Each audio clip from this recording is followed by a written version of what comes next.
Pressure Presence is a work that was made in the latter summer of 1979, and it consisted of the application of an exterior latex paint with a lot of that white stuff that they use, the normal kind of a paint that they use to mark these sports fields. They have some sort of substance that's within it, so we use that. The idea was not to use a paint that would be toxic to the grass and whatsoever. So this was applied on that circular piece of parkland that is federal land before the Musée de Québec at that time.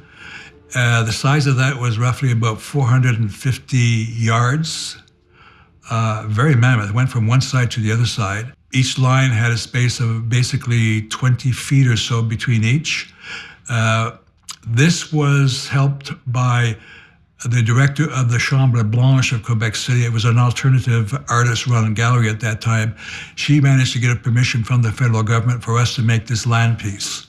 She also arranged that there was several people showing up. In fact, I think there was like 2 or 3 schools that supplied the manual labor to do this, because it was very work heavy.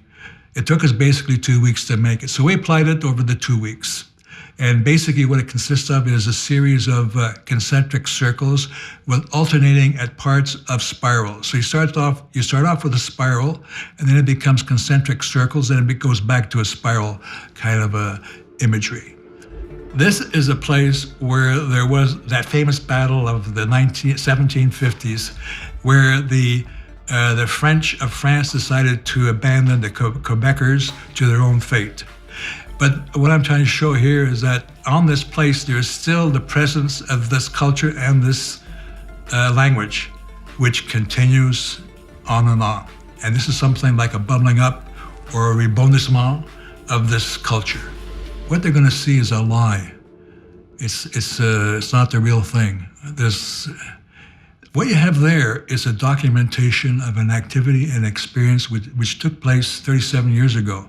The idea of that work being there was for people to visit it and walk around and try to make sense of it from a perspective of a man dealing with the cosmos.